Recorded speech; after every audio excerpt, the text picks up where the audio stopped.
வணக்கம் தமிழகம். நான் இன்று கேட்க விரும்புவது, ரேஷன் கடைகளில் பொருட்கள் வாங்குவதற்கு முன்னதாக பயோமெட்ரிக்கில் கைரேகையை பதிகிறார்கள் அல்லவா? அக்கைரேகை பதியவில்லை என்றால், முக்கியமாக 60 வயதிற்கு மேற்பட்ட முதியவர்களின் கைரேகைகள் இயல்பாகவே அழிந்திருக்கும். அப்படிப்பட்ட முதியவர்களின் மாதாந்திர ரேஷன் பொருட்கள் எப்படி கிடைக்கும்? பிள்ளைகள் இருந்தால் அவர்கள் கைரேகையை வைத்து கொண்டு வாங்கிவிடலாம். பிள்ளைகள் இல்லாவிட்டில் அம்முதியவர்களுக்கு எப்படி ரேஷன் கடை பொருட்கள் கிடைக்கும்? நீங்கள் வீடுகள் தோறும் ரேஷன் பொருட்களை கொண்டு சென்று வழங்கினாலும் கூட அம்மூதாதையர்களின் கைரேகை பதியவில்லை என்றால் எப்படி அளிக்கப்படும்?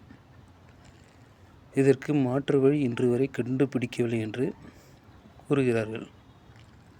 முக்கியமாக 60 வயதிற்கு மேற்பட்டவர்களின் வாழ்வாதாரம் நியாய விலைக் கடையை நம்பியே இருக்கிறது. அவர்களுடைய வாழ்க்கை சூழ்நிலை நியாய விலைக் கடை பொருட்களை நம்பியே இருக்கிறது. காரணம், பிள்ளைகளால் கைவிடப்பட்டவர்கள், பிள்ளைகள் இல்லா தம்பதிகள், இப்படிப்பட்டவர்கள் அவருடைய வாழ்க்கையை ரேஷன் கடை பொருட்களை நம்பிதான் இருக்கிறது. கைரேகை பதியாத போது அந்த ரேஷன் கடை பொருட்கள் எப்படி அவர்களுக்கு கிடைக்கும்? அந்த மாதம் அவர்களுடைய உணவுக்கு என்ன வழி? அவர்கள் யாரிடம் போய் கடன் வாங்குவார்கள்? மளிகை கடையில் சென்று அந்த பொருட்களை வாங்கினால் அதனுடைய விலை தாறுமாறாக இருக்கிறது. அந்த பெரியவர்கள் பென்ஷன்தாரர்களாக இருந்தால் பரவாயில்லை. பென்ஷன்தாரர்கள் இல்லாத பட்சத்தில் அவர்களுடைய நிலை என்ன? மேலும் வாடகை வீட்டில் இருப்பவர்களாக இருந்தால் அவர்களுடைய சூழ்நிலை என்ன? இது போன்ற சிக்கல்களை தமிழக அரசாங்கம் கவனத்தில் கொண்டு அந்த பயோமெட்ரிக்கில் கைரேகை பதியாதவர்களுக்கு மாற்று வழி கண்டுபிடித்து உரிய நடவடிக்கை எடுத்து அவர்களுக்கு அந்த ரேஷன் பொருட்கள் மாதாந்தோறும் சீரான முறையாக அளிக்க வழிவகை செய்யுமாறு தாழ்மையுடன் கேட்டுக்கொள்கிறேன்.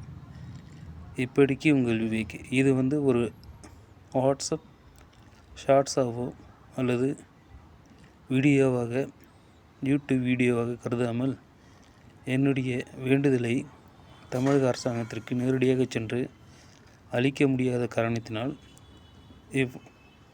யூடியூப் ஷார்ட்ஸ் மூலமாக, வீடியோ மூலமாக நான் என்னுடைய கருத்தை பதிய வைக்கிறேன்.